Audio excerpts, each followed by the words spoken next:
నువ్వు ఎన్ని ఇండ్లు పనిచేస్తావు? 10 ఏళ్ళ నుంచి పనిచేస్తున్నావు. ఎన్ని ఇండ్ల దగ్గర పనిచేస్తావు? పొడి చెత్త, తడి చెత్త? 350 ఇల్లు హౌస్ హోల్డ్స్ వరకు నాకు తడి చెత్త పొడి చెత్త వేరు చేసి అవకాశం. నీకు ట్రై సైకిల్ ఉందా? ఏముంది? నాకు పుష్ కార్ట్ ఉంది. పుష్ కార్ట్ మా ప్రభుత్వం వచ్చాక కొత్త పుష్ కార్ట్లను బిన్స్ ఇచ్చారు సార్. ఈ తడి చెత్తకి పచ్చ డబ్బా ఉపయోగిస్తుంది, పొడి చెత్తకి నీలం డబ్బా ఉపయోగిస్తుంది. ప్రమాదకర చెత్త ఉంటుంది, ఒక గ్లాస్ పగిలిపోయిన గ్లాసులు కానీ, హాస్పిటల్ వ్యర్థాలు కానీ. ఇప్పుడు నీకేమనిపిస్తుంది? నేను ఏళ్ళు పనిచేసావు కదా, ఏంటి నీ? మొదట్లో అయితే కొంచెం సిగ్గుగా లేదా ఇబ్బందిగా అనిపించేది సార్. కరోనా తర్వాత ప్రజలు మారారు సార్. దాని తర్వాత మాకు వాళ్ళకి కొంచెం రిలేషన్ కూడా బాగుంటుంది సార్. ప్రజలు మేము అనుకున్న విధంగా వాళ్ళు సహకరించడం కానీ, ఇదివరకు తడి చెత్త పొడి చెత్త అంటే వాళ్ళు పట్టించుకున్నారు కాదు. ఈ కరోనా తర్వాత ప్రజలు కొంచెం. ఎంతమంది పని చేస్తున్నారు మొత్తం మీరు? సార్ ఇక్కడ 190 మంది పనిచేస్తున్నారు మొత్తం మున్సిపాలిటీ. ఇప్పుడు ఆధునికమైనటువంటి పనిముట్లు ఏమైనా పెట్టారా ఇక్కడ? ఇక్కడ ప్రస్తుతం అయితే ఇంకా రాలేదు సార్, కానీ ఏంటంటే ఇంచుమించు భవిష్యత్తులో. ఇప్పుడు మీరు చెత్త ఇది చేసినాక ఎక్కడికి పంపిస్తున్నారు? ఇది కంపోస్ట్ యార్డ్కి డంప్ చేస్తారు. అక్కడే సెగ్రిగేషన్ ఎట్లా చేస్తున్నారు? సెగ్రిగేషన్ సార్ ఆల్రెడీ మన తడి చెత్తకి వేరుగా ఒక చిన్న ప్లేస్ కేటాయించి ఉంది సార్. ఆ తడి చెత్త అంతా కూడా అక్కడ డంప్ చేస్తాం. పొడి చెత్తకి మాత్రం సపరేట్గా దాన్ని రీసైకిల్ కింద మట్టిలో పూరికిపోయిన తర్వాత రీసైకిల్ చల్లించి ఆ పౌడర్ని వేరు చేస్తాం. ప్రస్తుతం అలా జరుగుతుంది సార్. అంటే దాన్ని ఇంకా మనం ఏం చేయాలో వర్కౌట్ చేయాలి. అంటే కొంతకాలం అయ్యాక అది మట్టిలో పూడుకున్నాక దాన్ని రీసైకిల్ కింద సర్కిల్ చేస్తాం. మీ పిల్లలు ఏం చేస్తారు? నాకు చిన్న పాప సార్ ఎల్కేజీ చదువుతుంది. ఎల్కేజీ చదువుతుంది. ఎక్కడ చదువుతుంది? ఇక్కడ మాకు తెలిసిన స్కూల్ ఉంటే అక్కడ జాయిన్ చేస్తాం. అక్కడ చేసాం. మీ భార్య ఏం చేస్తుంది? భార్య ఇంటి దగ్గర ఉంటారు. ఇంటి దగ్గర ఉంటారు. నీకు ఎంత డబ్బులు వస్తుందమ్మా? నాకు పిఎఫ్ ఇస్తే కటింగ్ పోను నెలకు 18,842 రూపాయలు జీతంగా వస్తుంది. 18,000 వస్తుంది. నీకయ్యా? సార్ 7 కొండలు. తెల్లవారు 4 గంటలు వేస్తారు సార్. 5 గంటల వరకు మస్తర్ ఆఫీస్కి వెళ్ళిపోతారు. మస్తర్ అయిపోయిన తర్వాత 5 గంటల నుంచి 7 గంటల వరకు నేను సీటింగ్ చేస్తాను సార్. 7 తర్వాత మాకు ఒక వార్డు కేటాయిస్తారు సార్. పుస్తకాలు తీసుకుని. అది ఎన్ని గంటలు పని చేస్తారు రోజుకి? 8 గంటలు సార్. మొత్తం 8 గంటలు పని చేస్తారు. ఉదయం 5 నుంచి 10 గంటల వరకు సార్. 2 గంటల నుంచి 5 గంటల వరకు. మళ్ళీ 2 గంటల నుంచి 5 గంటల వరకు సార్. మధ్యాహ్నం ఏమో డ్రైనేజ్ క్లీనింగ్ కానీ, లేకపోతే ఎక్కడైనా మొక్కలు కొట్టడం అటువంటి వేరే పనిచేస్తారు. ఈ మధ్య ఈ క్లీనింగ్ చేయడం ఎందుకు బాగా డిటరేట్ అయిపోయింది అంటే సార్, ప్లాస్టిక్ కవర్లు వాడకం పెరిగింది సార్. దానివల్ల ప్రజలు కొంతమంది మాకు డోర్ టు డోర్కి వెళ్ళినప్పుడు మాకు అందచేయకుండా కవర్లో ప్యాక్ చేసి దూరంగా విసిరేయడం సార్. లేదా కలెక్షన్ పాయింట్లు ఉంటాయి సార్, మేము అక్కడికి చేరుతున్నాం సార్. వాళ్ళు డైరెక్ట్గా బండి మీద వెళ్తే అలా విసిరైపోవడం అలా చేస్తున్నాం. ఇప్పుడు మీకు తెలిసినంత వరకు పరిశుభ్రంగా ఉండాలంటే ఏం చేయాలి? పరిశుభ్రంగా ఉండాలంటే సార్ ఫస్ట్ వాళ్ళు ఇల్లు ఒకటే క్లీన్గా పెట్టుకొని పక్క వీళ్ళు ఏమనుకుంటారో అవసరం లేదు సార్. అక్కడ పడేసి నాకు తెలియదు చెత్తోడు వస్తాలే అన్న విధంగా ప్రజలు ఉంటున్నారు. వాళ్ళ కొంచెం వాళ్ళ చైతన్యం రావాలంటే ఏం చేయాలా? చైతన్యం రావాలంటే సార్ కొంచెం మనం పాంప్లెట్ల ద్వారా కానీ, లేదా ఎవరైతే విసురుతున్నారో వాళ్ళని కొంచెం మార్క్ చేసి వాళ్ళని కొద్దిగా అవగాహన చేయడం సార్. ఇటువంటివి చేస్తే త్వరలో మార్పు రాదు. ప్రస్తుతం అయితే శానిటేషన్ నిలకడగానే ఉంది సార్. పారిశుద్ధ్యం నిలకడగా ఉంది, కానీ ఇది కూడా ఈ కాగితాలు ఇప్పుడు కనపడ్డాయి మనకి. అంటే ఇవి బాధ్యత ఊర్ల నుంచి చాలా ఎక్కువ మంది జనం వస్తారు. మా వచ్చినప్పుడే ఇవన్నీ కలెక్ట్ చేయడానికి డస్ట్బిన్స్ పెట్టి వేయడం, అవి మనం మళ్ళా ఇచ్చేయడం, ఒక పరిశుభ్రం వాళ్ళలో కూడా అవేర్నెస్ రావడం, రోడ్డు మీద వేయకుండా ఎత్తుకొచ్చి డస్ట్బిన్లు వేయడం. జపాన్లో ఏం చేస్తారంటే చెత్త ఏదైనా ఉంటే కాగితం రోడ్డు మీద తీసుకొని పర్సులో పెట్టుకొని ఇంటికి తీసుకుని డస్ట్బిన్లు వేస్తారు. అది ఒక బాధ్యత వాళ్ళది. మన దగ్గర ఇంట్లో ఉండి చెత్త రోడ్డు మీద వేస్తాం, అదే వచ్చింది. పక్కింట్లో కూడా వేసేస్తారు, అక్కడే వస్తాం సమస్య. బాధ్యతగా ఉంటున్నారు. కరోనా తర్వాత అయితే పరిస్థితి సగానికి సగం పైన మారింది సార్. ప్రజలు ఏంటంటే వాళ్ళ ఇల్లుతో పాటు పరిసరాలు కూడా శుభ్రంగా. ఇంకా కూడా ప్రభుత్వ యంత్రాంగం కూడా సిద్ధం కావాలి, మనం కూడా సిద్ధం కావాలి. ఇప్పుడు ఉదాహరణ అంటున్నావు, 85 లక్షల మెట్రిక్ టన్నులు చెత్త రోడ్ల మీద పేరకపోయింది. దాన్ని క్లీన్ చేయలేదు. ఒకప్పుడు నేను పెట్టాను అక్కడ వేస్ట్ ఎనర్జీ ప్లాంట్లు పెట్టాం, వేస్ట్ కాంపోస్ట్ ప్లాంట్లు పెట్టాం. అవన్నీ ఆగిపోయినాయి కాబట్టి ఇప్పుడు ఈ ప్రాబ్లమ్స్ అన్నీ వచ్చాయి. మీరందరూ బాగుండాలి అంటే మీ వెల్ఫేర్ కూడా చాలా ముఖ్యం.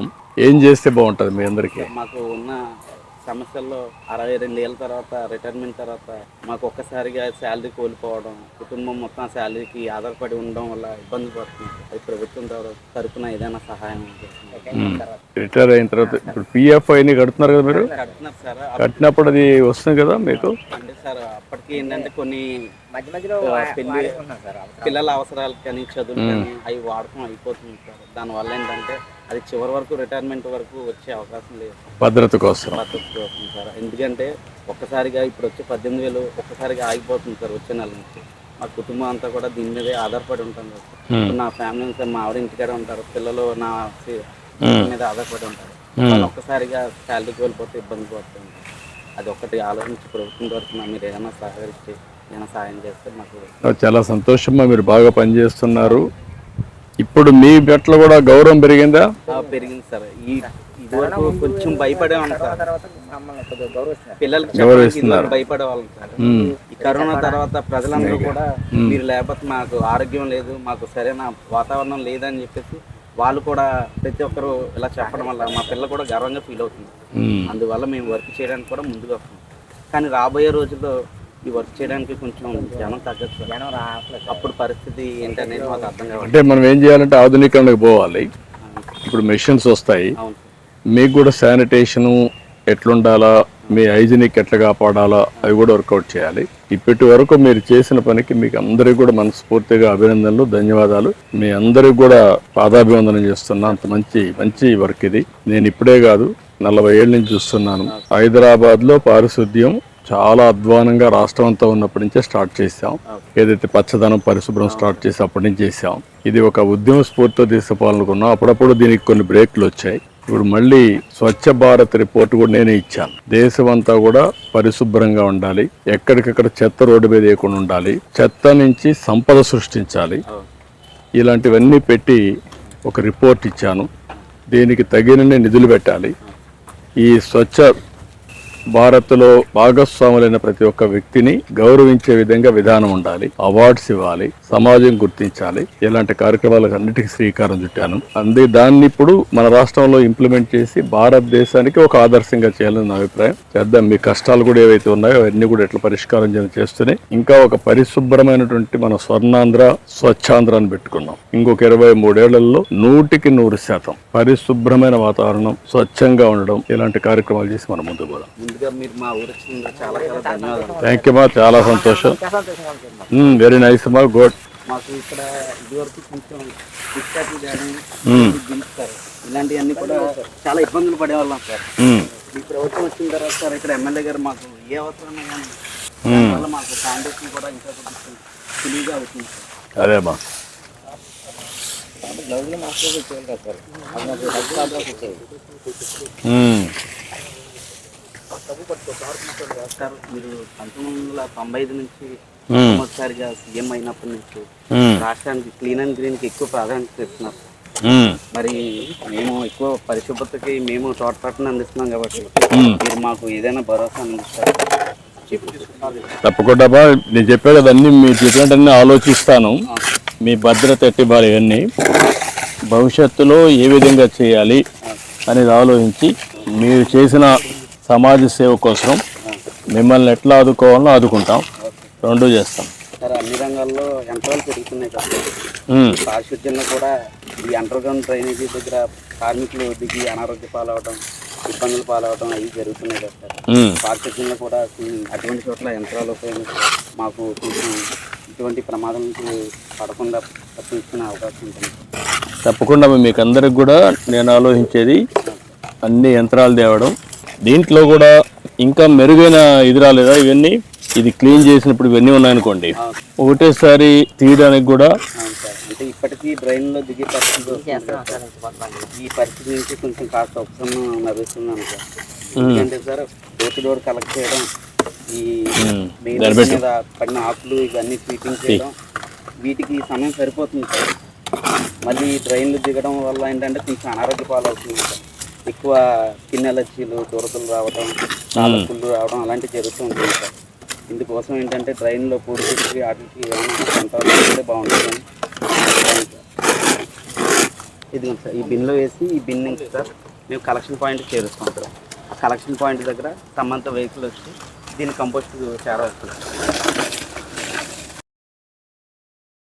మీరంతా ఒక గొప్ప కార్యక్రమం చేస్తున్నారు. అంటే సమాజం కోసం మీరు త్యాగం చేస్తున్నారు. మీరు చేసే కార్యక్రమం ఎవరో చేయలేని కార్యక్రమం. అలాంటి కార్యక్రమాన్ని ఒక శ్రద్ధగా ప్రజల కోసం చేస్తున్నారు. మీరు చూపించే చొరవ ప్రజా ఆరోగ్యానికి దోహదం చేస్తుంది. ఒక మాటలో చెప్పాలంటే ఒక మంచి సేవ. చాలా మంది ఉద్యోగాలు చేస్తారు, ఇలాంటి వ్యాపారాలు చేస్తారు, కానీ మీరు చేసే పని వల్ల అనేక మార్పులు వచ్చాయి.